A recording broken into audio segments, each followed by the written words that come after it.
মামা, সম্প্রতি আমরা দেখতে পাচ্ছি যে ফেসবুক চলে যাচ্ছে, তো কিছু করতে পারছি না। কিসের জন্য যাচ্ছে এটা সঠিক বলতে পারি না আমরা। তো এই বিষয়ে তোমার মতামত কি, বা কিভাবে আনবো ফেসবুক আইডি, তোমার মতামতটা কি? মেনলি কথা হচ্ছে যে আন্দোলনের সময় যে পোস্টগুলো করেছিল, তো ওই পোস্টগুলোতে যদি কোনো কমেন্টস করে থাকে, ওই কমেন্টস অনুযায়ী এখন আইডিটা আপাতত একটা আপডেট হইতেছে। ওই আপডেটের সময় কাজটা হয়েছে আর কি মূলত। তো যারা যারা কমেন্টস করেছে তাদের আইডি সাসপেন্ড হচ্ছে। মামুর কথা অনুযায়ী যারা আন্দোলনের সময় আপনার বিভিন্ন নানান পোস্টে কমেন্ট করেছে, তাদের আইডি নাকি চলে যাচ্ছে। আসলে সেটা কি রাইট নাকি রং, আই ডোন্ট নো।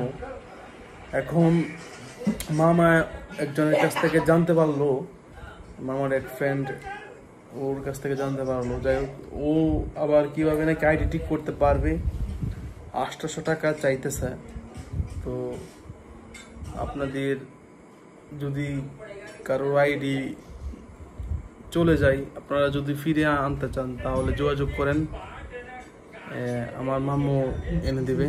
এখন মেন কথা হচ্ছে যে আইডি ফিরে আনতে চাইলে তো এনআইডি কার্ড লাগবে। এনআইডি কার্ড হতে হবে হচ্ছে স্মার্ট কার্ড ছাড়া আইডি সাবমিট নিবে না।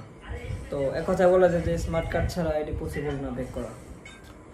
স্মার্ট কার্ড ছাড়া আইডি এখন পসিবল না। স্মার্ট কার্ড অবশ্যই লাগবে। এনআইডি যে আমরা যেটা ইউজ করি পাতলাটা, এটা দিত না? না না না না। তোর কি স্মার্ট কার্ড আছে? হ্যাঁ, আমার স্মার্ট কার্ড আছে। পাইছিস সময়? হ্যাঁ, আমার স্মার্ট কার্ড আছে। তো আমার কোনো সমস্যা নেই।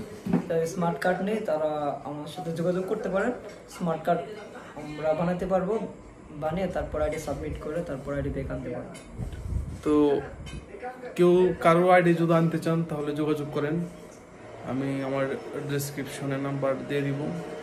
সবাইকে ধন্যবাদ, সবাই ভালো থাকবেন। আসসালামু আলাইকুম।